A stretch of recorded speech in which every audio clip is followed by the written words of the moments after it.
Michael Kuester, welcome to the show, brother. Good to see you. Good to be here. How are you doing? I'm doing pretty good. It's been pretty hot here recently, but beyond that, I'm doing okay. How are you?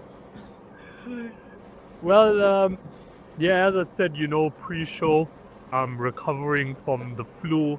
I don't even know whether to call it the flu or not. As I was telling you, this time around, this is something else. This is something else that I experienced. Some are saying, including my doctor, is saying it could be another variant of COVID. And who knows these days? It's like after COVID, you are so cautious about every single thing that happens. If you really think about it, before COVID happened, if you got sick, it was just sick. Let me go to the doctor, get some medication, antibiotics, get an injection. All is cool. You just labeled it as flu. Now, consciously, when you get as sick as I did last week, you start thinking to yourself, is this another virus? Is there going to be another lockdown again? What is this? Why is this happening to me? And psychologically, that affects your body as well. Just overthinking what it could be. Like, it sucks. Yeah, it does. Yeah, it does. But other than that, I'm good. I'm glad to be back on the podcast after a week, getting back into the groove of things, chatting to phenomenal authors such as yourself. So yeah, that's cool. My energy levels are still like a bit low for my liking, even though I'm smiling and I'm energetic right now. But this is just naturally who I am. But I feel like, I still got like a good 30% to go. And that's me. So for listeners who are wondering what's that sound in the background, as Michael just said, it's extremely hot and he has the air conditioner on, and it's quite high. So when we talk about hot, how many degrees are we talking about here? So, obviously, we do Fahrenheit here, and around here, we've been under what's called a heat dome lately. So, the daytime temperatures have hovered around 90 to 95 degrees Fahrenheit. Yeah. That's a lot. Yeah. We, high humidity too, so it feels great, yeah. Yeah. I'm a summer baby. I love the summer period. I love the heat, but 90. Wow. Yeah. Yeah. And does it ever get okay, let me ask this first. So where are you coming to us from today? I live in Cincinnati, Ohio. Ohio. So it's, does it ever get cold? Oh yes, very. Yeah, we have some pretty extreme swings in our temperatures actually. We've had the past few years we've had heat waves like this where it gets way up into the 90s and the humidity pushes the heat index up into the hundreds. And then during the winter we have these periodic polar vortices where we have this deep freeze that plunges it below freezing. I mean, it's just we've gotten to sub-zero temperatures more than once. So it's either extremely hot or extremely cold. Basically, yeah. Wow. Okay. I'm trying to picture myself living under those conditions, and I'm just wondering to myself, I don't like the cold, but then 90 Fahrenheit, that's extremely high for me as well. I mean, just for you to be on the show, just for you to write under these conditions and to win a great contest, which we will get to, wow, that takes a superhuman, honestly speaking. It takes a pretty serious dedication. You have to really want to write. Yeah, 100%. Well, Michael, once again, welcome to the show. It's a pleasure to have you here. And L. Ron Hubbard, Writers of the Future, is not something new to the show. I've been familiar with the contest for quite some time. I've had John on the show.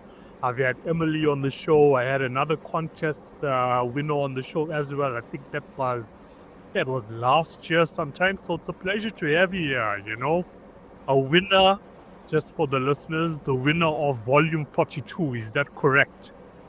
That is correct, yes. That is correct.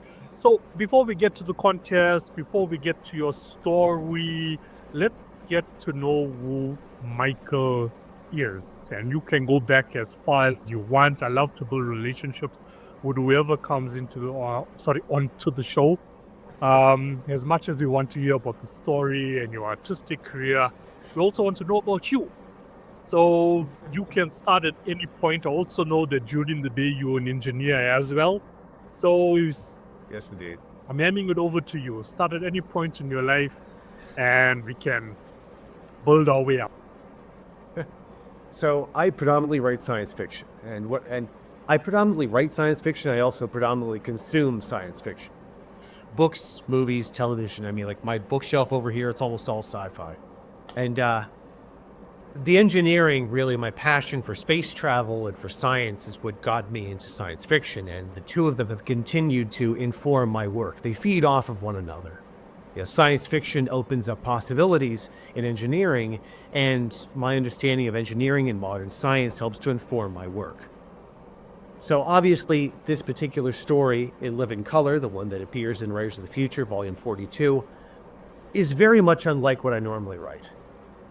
So I had a story that came out in the most recent issue of Anthology, which is one of the most lauded sci-fi magazines out there. It's where both Orson Scott Card and Frank Herbert got their start. Both Dune and Ender's Game were first published in this magazine. And the story that I have appearing there, it's very much hard sci-fi. This one, if you've read it, it's definitely not. I don't usually write more speculative stuff like this. I don't usually write horror. This definitely falls into the horror thriller kind of category. And the first thing that I told everyone when everyone's asked me about what it was like writing the story, because of course that's what everyone asks, right? Well, what was it like to write this story? This story ruined a week of my life. I was miserable the entire time that I was writing this story. I couldn't sleep. I was having nightmares. I wrote this, I created this, and it was giving me nightmares. And the nightmares were not actually about like the events of the story. Like I wasn't being chased around by a serial killer with a knife. But it was one of those things where like I hadn't had nightmares in years. So even though this was about something else, I knew what was causing this. But I normally take about a week to write a short fiction piece. I started this one on Monday, January 13th last year.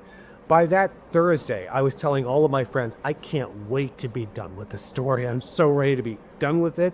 It's been driving me crazy. It's been making me snappish around the house. Like, I just can't wait to be done. So yeah, I was thrilled when I was finished with the story. And I never really expected it to go anywhere, mainly because the way the story was written, it was so dark and grim and violent. I was thinking, well, who's going to publish this? And when I entered it into the contest, I really didn't expect it to do much of anything. And instead, well, here I am. I won first place in third quarter last year, and then this past April, I won the Golden Pen, which is the annual grand prize. That's this guy right here. Yeah. So, this was your fourth entry into the contest itself, correct? Yeah, that is correct, yes. So, what made you, as an author, where so many people, creators out there, will give up probably at the first time, then they'll say, okay, let me give it another shot. The second time, they don't get that far as well. They're like, okay, this is not for me. Let me listen to all my critics out there, whether it be friends, whether it be family, and just go get a day job, continue with engineering. This was never meant for me. What made you continue and keep pushing? I mean, first of all, obviously, I would say that in today's world, it's an open secret that, like, I think a lot of casual readers don't realize this, but the vast majority of writers, even successful ones, have day jobs. Think about your favorite author, and think about your favorite authors, plural. Think about, say, 5 of them or so. At least a few of them probably have day jobs still, because they're still not making enough money to be able to just say, you know what, I'm quitting my day job and I'm going to write full time. That said, however, when people ask, like, well, what is the most important skill for a writer to have? You hear a lot of things, creativity, empathy, all the diligence, all that. My first response is always the ability to deal with rejection. You are going to hear a lot of no's. You're going to have a lot of doors slammed in your face. For most people, for most writers, before you get your first publishing credit, it takes years. And it's not just a matter of waiting.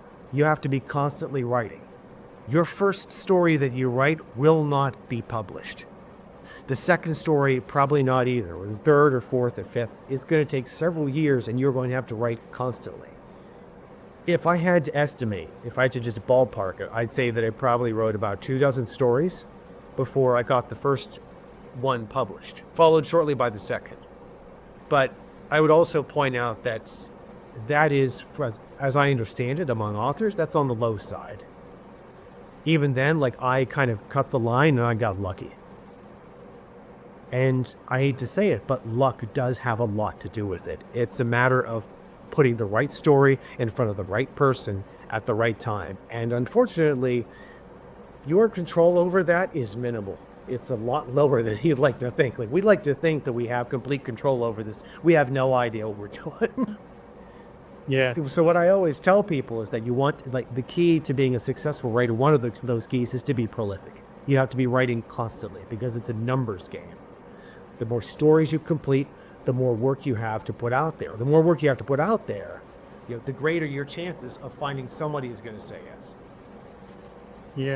Yeah.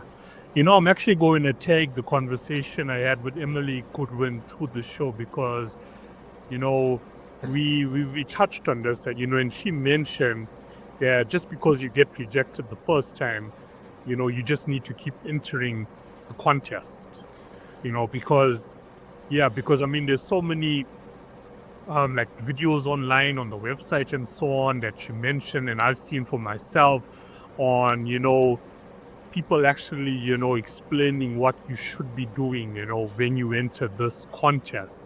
And it's so important to actually view those videos because, instead of being, and I mean this in a good way, being ignorant, you enter the first time, you get rejected, and you don't view the guidelines of the contest itself because you're thinking, no, that's a waste of time. But you could be missing something, and it could be something so small that makes such a big difference, just by watching that video on what they're saying you should actually be doing. And then you just make that adjustment, and boom, here you go, you become a winner. Yep. This is my thoughts, don't take all those for granted. And that's what I admire about the contest. But, you're so correct in what you're saying. I have a music business background, but why I started branching into the book business is because it wasn't much of a difference. And I say this a lot on the show. It's just that the end product is actually different. And what you have mentioned is the same thing that applies within the music industry. You get an artist, comes in, sees me, we consult about it, we jump into studio, we set up their business for them, and they release the first track. Of course, you don't go to market with an EP, you go first with a single because you need to first find out who exactly your audience is. And they see after the first quarter, I only got about 100 streams and I'm not making any money off it. And then they just give up, and I've seen it happening over and over and over again, But the thing is, you just have to be consistent and you have to believe in yourself. You have to believe in your work. And you have to know that, look, there is room for improvement. When it comes to the 80-20 rule, I apply it in a different way as well. Whenever I release, for example, a new track, or let's just say I upload this podcast, I never, ever, ever tell myself it's 100%. It's perfect. I always say it's 80% because I give myself 20% for improvement, because I need to improve. But it does take a lot from you, psychologically, it does take a lot. As you said, doors are going to be slapped. You are going to be getting no's. But if you truly believe in yourself and deep down in your heart, this is what I want to do, this is what I am passionate about, that day alone keeps you going. That's what kept me going, to be honest about it. Yeah, it's what kept you going. Yep. So big ups to you, big ups to you, fourth time around. And how did it make you feel, like whoever it was on that stage, this year around, calling out your name? Like, what was going through you? The whole thing was surreal. It's, as I said when I was talking to John after the day after the contest, I said, like when you're a struggling writer, when you're putting yourself out there constantly and piling up all these rejections, it's easy to feel pathetic. You start feeling pathetic after a while. And that was the first time where I looked out there and realized, like, this is all, like, everyone is looking at me because of something that I did. And it just, validation, I think, is the best way to put it. It was a sign that after all of these years screaming out into the void, someone heard me. And it's amazing how good it felt just to be heard. Yeah, I can imagine the surreal part. Oh, yeah. The surreal part, yeah. And as creators, we tend to be our worst critics at time. And, when something so monumental happens, it's like you're still in that disbelief. Like, what's going on here? Is this a dream? I'm going to wake up now, So, in Living Color, what is the story about? So the story takes place in an alternate reality, essentially, where at this point in time in our contemporary era, there are a growing number of humans that are born with certain abilities that go beyond what's humanly possible, because people are capable of telepathy, they can predict the future, they can, in some cases, touch someone and hear all of their thoughts, witness their entire life. One of those individuals is a man named August Stefanik. He's the main character, and his key ability is that he's able to touch a picture, a photograph, a painting, and he can briefly exist within that world that's captured, that moment captured on canvas or in print. So the whole story actually began with that scene at the very beginning where he touches Water Lilies by Claude Monet and finds himself walking through Monet's garden, but not actually the garden itself, but rather the impressionist view of the garden. So everything around him is swirls of color and blotches. Nothing is sharp or focused.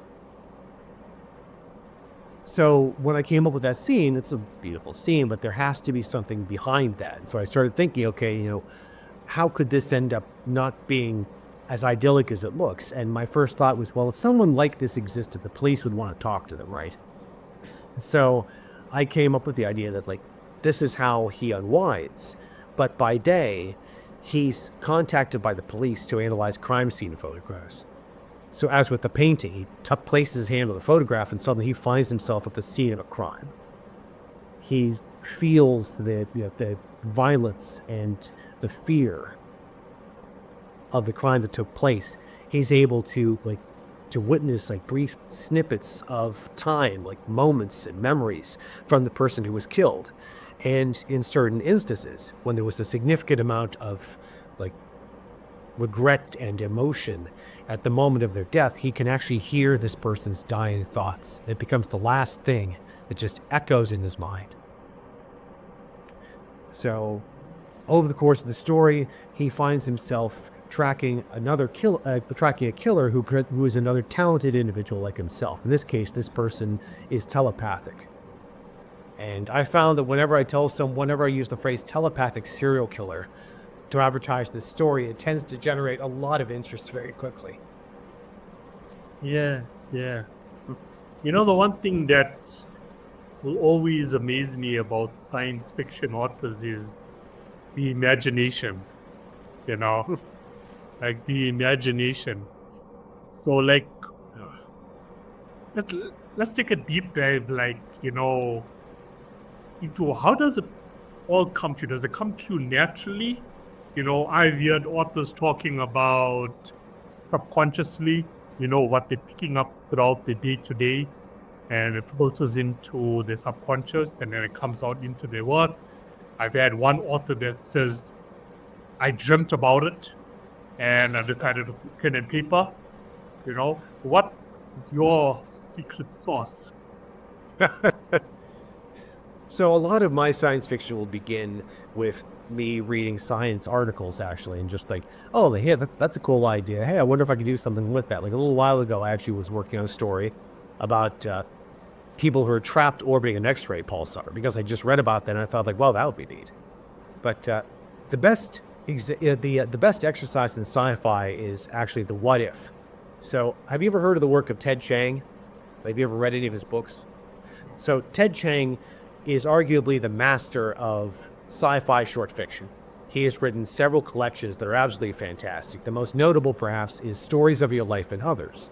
The title story in that collection, Story of Your Life, was actually the basis of the film Arrival. But if you read Stories of Your Life and Others, every single story in that collection, every single one of them, begins with a simple question: what if? So he looks at our world and he changes just one little thing about our world and then allows those changes to ripple out through the story. It affects the characters, it affects the world around them, it affects how they live their lives and how everything ultimately comes to a conclusion. Sci-fi can be that simple. You start with what if. In this case, for instance, like, what if someone were capable of touching a picture and just jumping into that moment in time? Yeah. And then expanding it further, what if there were people all over the world who could now read minds, who could predict the future? Like, what would a world like that be? And it began informing my world building very naturally as I continued writing the story. Like at one point, I actually mentioned there was just this little minor line where the main character actually starts thinking about how he had thought about going to a football game and seeing if he could pick up some thoughts from some of the athletes, get sort of like an inside picture.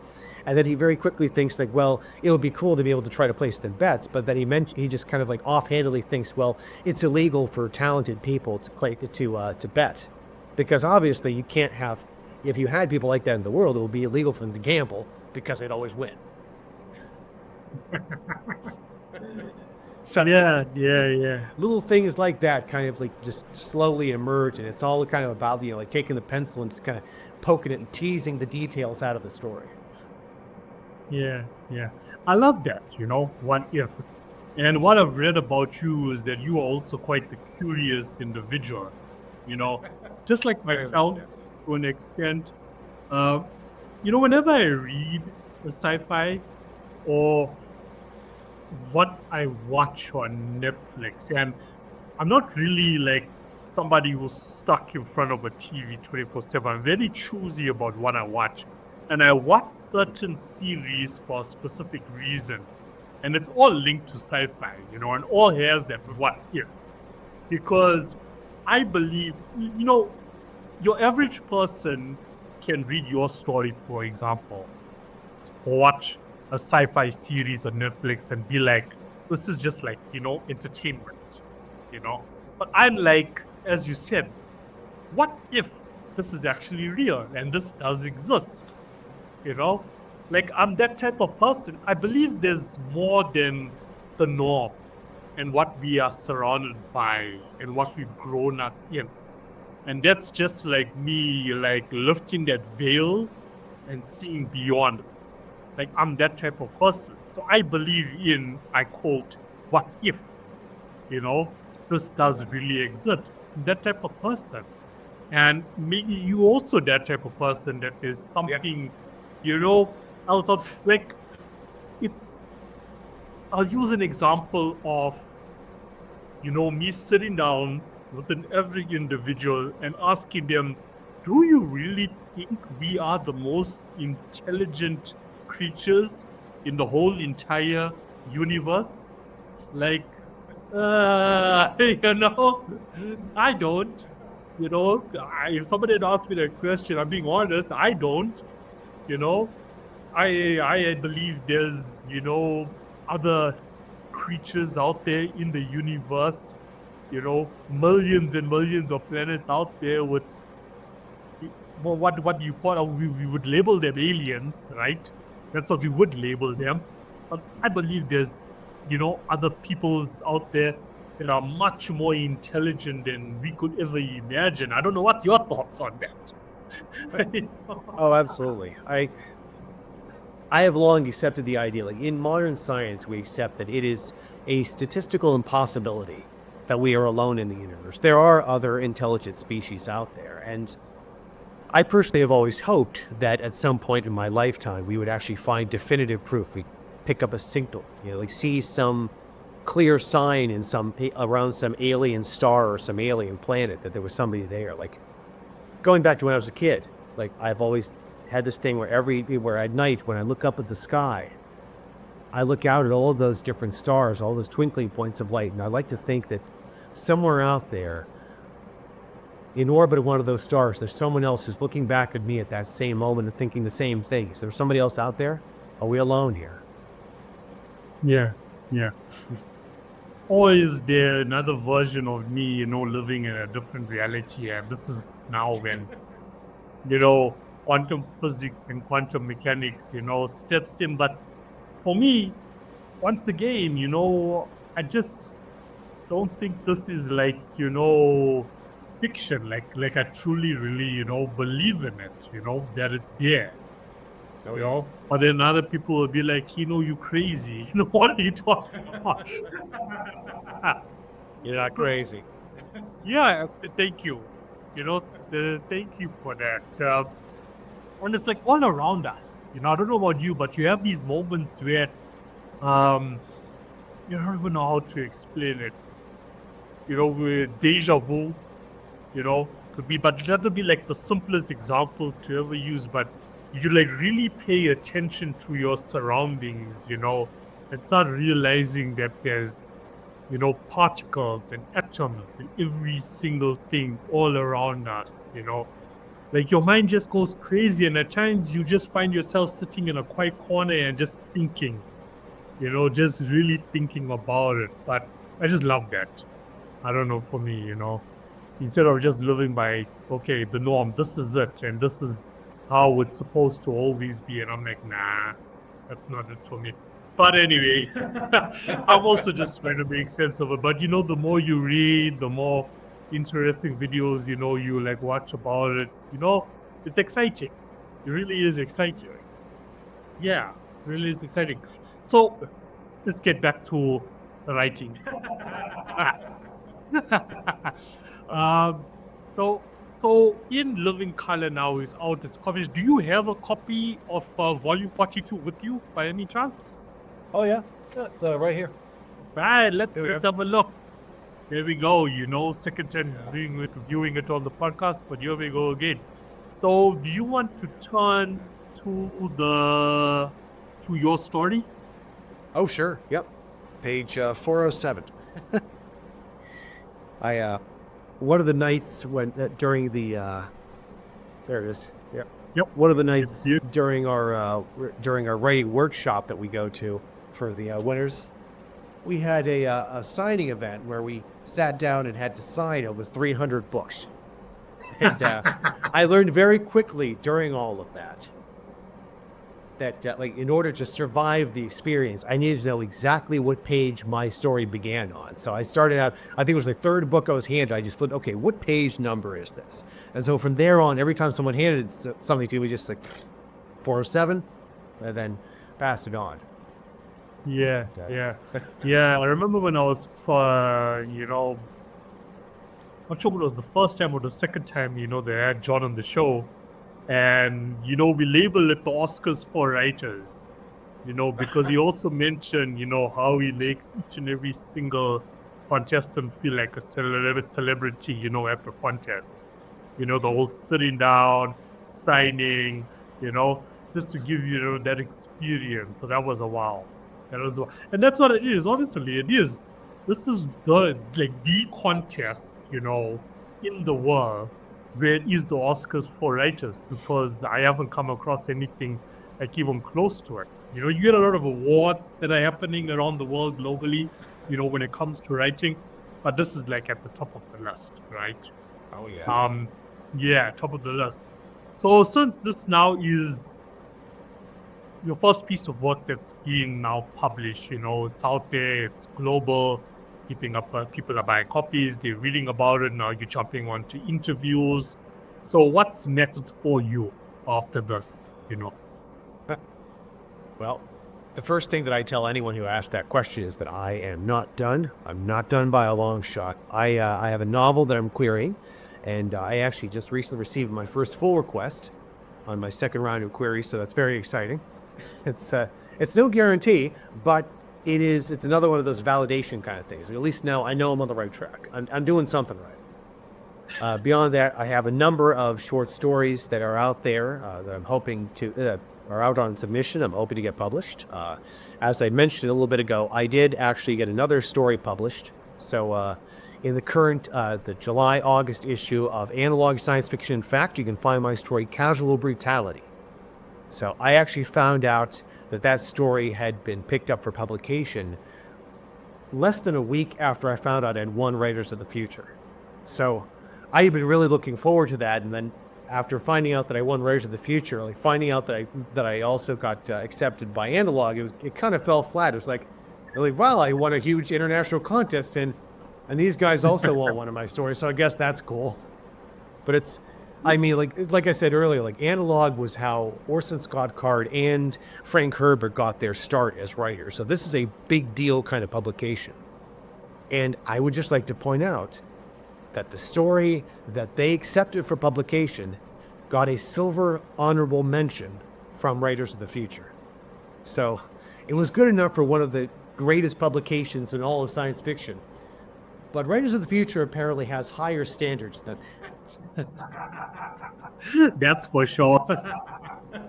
Something I mentioned to John and Emily, I thought, this is something you guys should be able to hang your hats on here, that this was good enough for Analog, but it was not good enough for you folks. Yeah. No, definitely. I mean, this is... Okay, let me create a build-up now to my next question. When I work with independent artists here in South Africa, of course, my own music, I work with a lot of artists, internationally, but as a consultant, when I'm sitting down with an artist and I'm saying, okay, this is the opportunity that I am going to create for you. I am going to put you on a track, for example, with Sean Kingston, Rick Ross, which I have done. But you got two options. You can remain an independent artist, create your own music, you're going to have full control, but it's going to take a lot more from you. But it's going to take a lot more from you as well if I had to get you signed now, to, let's just say, to a top label in South Africa or an international label, but that's completely for you to pursue. So that's the two options you have. I'm going to put your first piece of work out there featuring this artist, and that's going to look huge on your CV. Now for you, after what's happened, and it all just hit you at once, right? The last two. Where do you see yourself going? Do you want to remain an independent in the space, or are you hoping to get a 6-figure book deal? I'm looking for the book deal. So, from the very beginning of this whole writing thing, I knew that I wanted to seek traditional publication. I wanted to get an agent. I wanted to go out on submission. I wanted to get a book deal. I want to be professionally published like that. And what I always tell people now is that the reason I would rather do that than be an independent author is because independent authors, I know some of these people, I know a few that have been very successful. It takes a lot of work and a lot of dedication and a lot of time. Because what I like to tell people is there's a reason why independent authors right now have started trying to move back to calling themselves self-pub authors. Because that's exactly what it is. If you're out there and you're an author and you're considering going self-publishing, remember self-publishing. It's not that you don't have to do all of the stuff that's done with traditional publishing. All that still has to be done, but you are now the one who is doing it. You are the publisher, you are the editor, you are the publicist, you are the social media consultant, you're your marketer, you're a salesman. You do all of it. I can't do it. I'm willing to admit I can't. Doing this is hard enough. Yeah. No, it's tough. It's tough being an independent. We have to wear all the hats all at once, and it can become an overwhelming journey. Overwhelming journey. But there's no harm. There's some people who prefer to be an independent, and some people will want the traditional book deal. But what's amazing about the industry is that you can have it all. You know, you can have it all as an author, because you could put all your short stories into one and say, okay, cool, let me look for a traditional publishing deal to get this book out to market. And then you could also write another short story and you can do it yourself, you know, depending what's your agreement with the publisher that wants to sign you, you know. Yep. A lot of authors have said they have deals like that, you know, that set up. They have like 5 books through the traditional publisher, and they have another 3 books that, you know, they self-published. So it can still work out for you, you know, both ends, depending, you know, depending. Yeah. Yep. So I've seen a few. You see a few authors who have been able to do that. It's one of the things that's become like a little bit more common is what I call taking the back door in the publishing industry. Someone who gets really big as an independent author and then manages to convert that into success in traditional publication. Hugh Howey is one of those. Are you familiar with him, with his work? No. Okay, so Hugh Howey is most notable for writing the Silo series. So Hugh Howey, among other things, wrote Wool, and it's the beginning of the Silo series. It's now a big deal. So Hugh Howey, by the way, is a judge for Writers of the Future. But anyways, he began with independent publishing. He published Wool and several other stories independently, and he gained enough interest, enough of a following, enough reviews that a traditional publisher picked him up.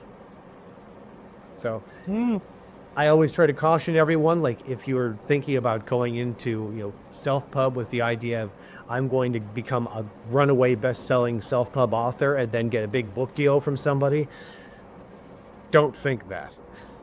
The chances of that happening are low enough that you should not count on it. What I've learned, the biggest thing I've learned about self-publishing from the self-pub authors who I'm connected to is this, that if you are going to there's only one good reason to go into self-publishing, and that is if you really want to be a self-pubbed author. If you don't want to be self-pubbed, if you're hoping to get a book deal, this is a bad idea. So Right. the way I like to put it is that you should look at it as like, if I do get a book deal, that would be nice, but that's not the goal. Yeah. Thanks. Thanks for sharing that, in such a flooded market, there's so many different people saying so many different things, and honestly speaking, you just need to listen to all of them and you need to choose, okay, what's going to work for me? What is going to work for me? Which leads me to get your opinion on artificial intelligence and how you feel about that right now. Oh, you got a minute? Everybody in writing has an opinion about artificial intelligence. I actually published a Substack a little while ago that's just entitled How Not to Use AI. And I did that because I started seeing so many writers saying, well, I feel I'm going to have to use AI now because everybody is doing it. Just for the record, I say this as an author who knows plenty of other authors. No, everybody's not doing it. There are very few people who are doing it. What I've thought for a long time, if I'm giving a big picture view, is that artificial intelligence will, over time, end up creating sort of a cottage industry. AI is never going to overtake human authored works, as we have to call them now, which is a weird thing to say, but unfortunately, here we are. The reason for that is simple. AI has no experiences, it has no feelings, it has no emotions, it has nothing to draw on when it's writing, which is why when you read AI work, one of the first big tells is that it relies on like nonsensical similes and things like that. Like it makes comparisons that don't seem to make any sense because it doesn't have anything to compare to. This machine it's never fallen in love. It's never had its heart broken. It's never been scared. It's never tasted sushi or felt the sun on its skin. But it has no idea how to describe this. But the thing is that while artificial intelligence will ultimately end up, you could argue it already does, occupying sort of a niche market, the biggest problem I see with AI in terms of the writing space is this. artificial intelligence seems to be catering to a type of reader that I don't think actually exists. What you see is that artificial intelligence tends to appeal very much to people who don't read very often. And I'm not saying people who are like someone who is not well read is not by any stretch unintelligent. There are people who choose not to spend their time reading. That's fine. But what you find is that people who do not read very much have an idea of what they think good writing is. A fellow writer of mine, I think, put it best. These people seem to have this attitude of they read something, it's, well, I can't understand what this person is trying to say. Obviously, it's good. And Yes. so unfortunately, an AI that's capable of sounding vaguely intelligent while sputtering nonsense is capable of impressing someone like that. But here's the thing. People like that aren't going out and buying books. So if you've created something, quote unquote, with artificial intelligence, and people who don't normally read books read it and think, oh, this is really good, who cares what they think? They're not going to buy it. You have to appeal to quality readers. I assume you're familiar with that controversy around the novel Shy Girl. Shy Hear girl. about that? Shy Girl. Yeah, so it was a novel by Mia Ballard that was supposed to come out earlier this year. It was pulled by Hachette Publishing at the last second because they suddenly realized that it had been written almost entirely by artificial intelligence. I think I did hear about this. Yeah. And I did hear what about I it. pointed out to people is that long before Hachette and their editors caught this woman, the readers caught her. There were tons of reviews saying this is AI, this is AI, this is AI. There was actually a 2-hour-long YouTube video by a major book influencer where she actually dissected this entire book and showed just there's no way that a human wrote this. Yeah. I did hear about this. It came up in a conversation, and there were two more other examples. One was also another author. I cannot remember the name, if I'm being completely honest here. And the book went out to market, and it was then picked up. Okay, AI was used to actually, write the book, so author denied it. And the other example was a book that actually won an award, and it was only afterwards that, people picked up that, look, okay, AI was used here. Once again, the author denied it. And my question in that conversation was, because you and I both know how strict writers of the futures are, especially when it comes to AI. It's a no-no. So any up-and-coming author right now listening to the show, I've said this with John Goodwin, and then Emily and I also said this on her show. Do not even think about it. You will not get past that goal. Not with this contest. And I was curious about how did it manage to get past all the judges with this competition, and I can't remember what it was, that it actually won an award, Oh, the Commonwealth Prize is probably what you're referring to.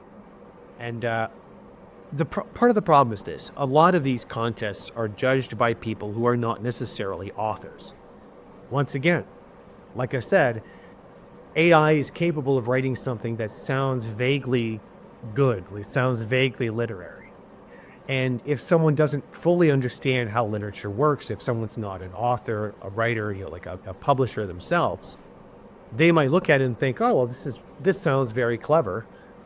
Obviously, this is good, without realizing that this is just a bunch of nonsense spat out by a computer. Future, you can't get away with that because this contest is judged primarily by authors.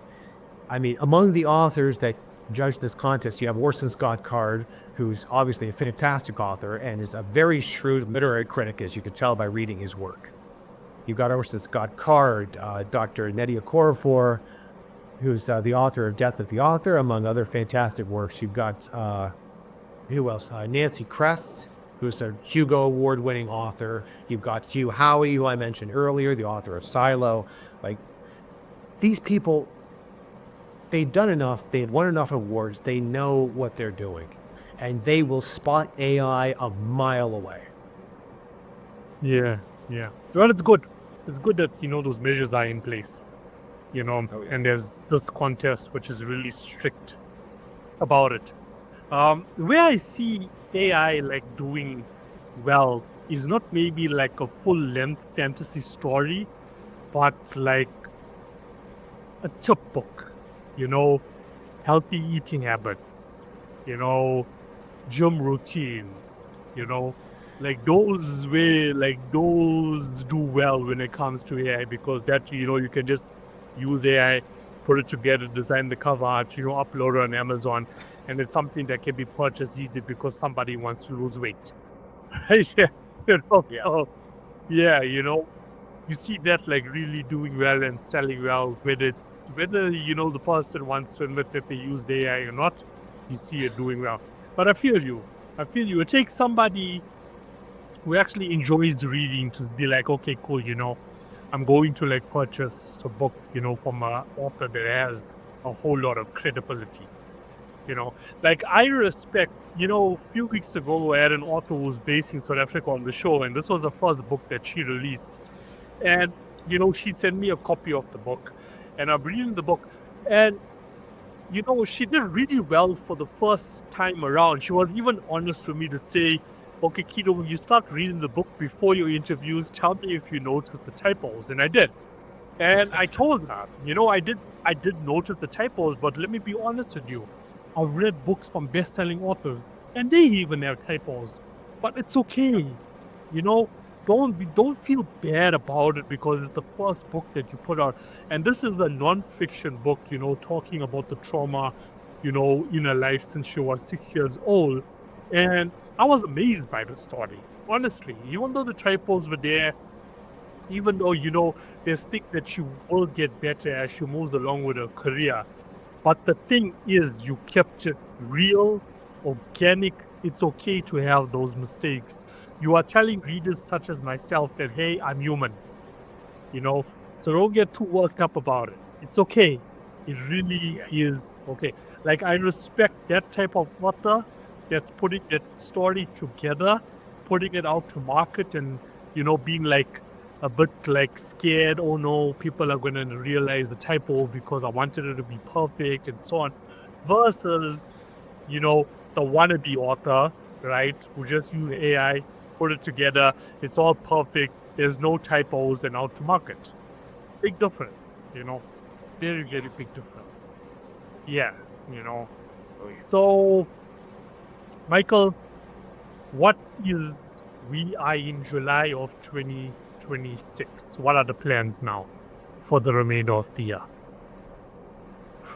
Well, so next week is the next big thing for me. That's going to be TBR Con. So TBR Con is a completely free online writing conference. So if there are any writers who are listening to this or watching this right now, you have no reason not to do this. It's completely free. It's totally online.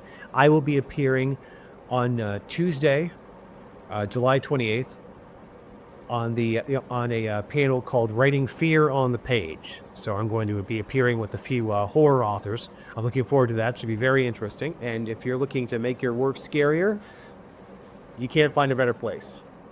So beyond that, I'm also going to be making an appearance at DragonCon in Atlanta this September. DragonCon, I heard about that. I heard about that before as well. Yep. Yeah. One of the largest international sci-fi conventions every year, and this is my first time going, so it's going to be interesting. Yeah. So you would say, once again, getting your opinion, the importance of actually attending all of these events and networking. It's critical for an author in 2026. Yeah. It's what I like to tell people is that, like, writing can be a lonely profession, but it doesn't have to be. And the first thing you should do if you're starting out like just an aspiring writer is that you need to go out and connect with people, meet other writers, talk to people, form critique groups, find other people to read your work. I always tell people whenever I'm working on a story, like, I cannot have enough people reading my work. So it's always important to find people to collaborate with and to find connections. And these kinds of conventions, that's exactly the way that you could do that. That and beyond Yeah. that, just get out there. Twitter, Blue Sky, Instagram. There are writers everywhere. Go out there, put up your little writer flag and say hi. Yeah. Well, I mean, you and I wouldn't be talking right now if we never do that. Yep. Oh, yeah. You know, the importance of networking, the importance of just putting yourself out there, reaching out to whoever that person may be, the importance of community. It's so important to build an exponential career, like you can be an independent, in this day and age with technology. Look, there is advantages to technology, we're not eliminating that part out there, because if it wasn't for technology, I wouldn't have been able a couple of years ago to reach out to individuals in the US that eventually became my coaches, that, helped me to get to the next level, to the next level, to the next level. Put yourself out there in any means. Like as an author in 2026, yes, the digital space can be so overwhelming, as we were talking about carrying all those hats. I mentioned to one author a few weeks ago that I woke up one morning and I started creating all the content for the podcast because, I needed to get it out there. And next thing I realized, it's 5 p.m. in the afternoon, and all I've been doing the entire day is content creation and posting. And I'm like, really?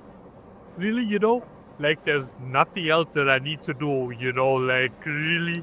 But that's just what it takes, That's just what it takes. And I was telling her, for me, as much as I was like, wow, a whole day went for marketing, but primary is not me and my podcast.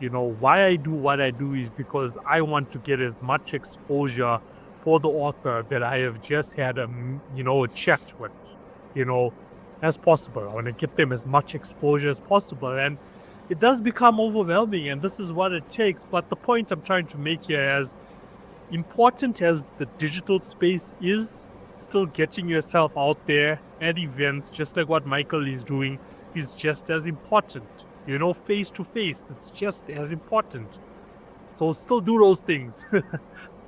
Yes, indeed. Yeah. So, Michael, any last words from you? We touched on a lot of the things that I normally like to tell writers, readers, pretty much anyone, and you don't give up. You miss all the shots you don't take. I would encourage anyone out there who's an aspiring sci-fi, fantasy, horror reader or horror writer to enter the Writers of the Future contest. I hear all kinds of excuses from people when I tell them about this, and one of the biggest ones I always hear is like, "Well, I don't really have anything that would work." Like, enter anything. There's no entry fee. There are no limited demographics. Like, anybody can enter this contest. You have absolutely nothing to lose. No, I mean, like, 100%.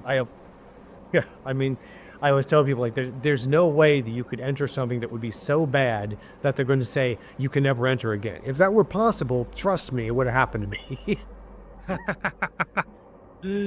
But you never give up, Yes. you never give up. You just kept going, and eventually, look, you won it,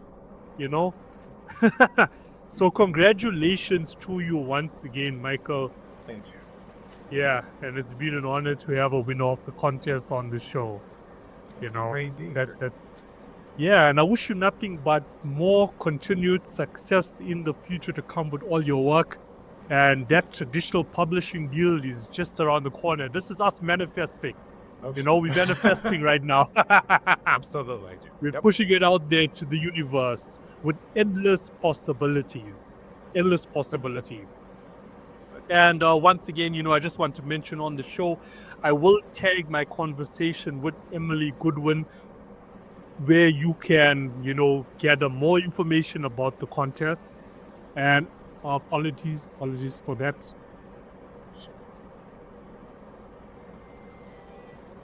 Sorry, that was my 8 p.m. alarm going off. That's okay. I forgot to deactivate that. You see, when you're working in different time zones, that's what's up. I just want to make a note of that. Need to edit that sound out. Yeah, so as I was saying, that show will also go into further detail about Writers of the Future. And I will once again also tag the website, to Writers of the Future for anybody who wants to enter and to learn more about. I know, if I'm mistaken, June was the end of the previous quarter and just started the next quarter to enter. Am I correct? Are you saying that? That is correct. Yeah, I'm correct. Yep, that is correct. And Michael, where can people find you online? Where can I find you online? So you can find me on, you can find my website. That's michaeltkuester.com. You can also find me on Twitter at michaeltkuester, and on Blue Sky, that's at michaeltkuester.com.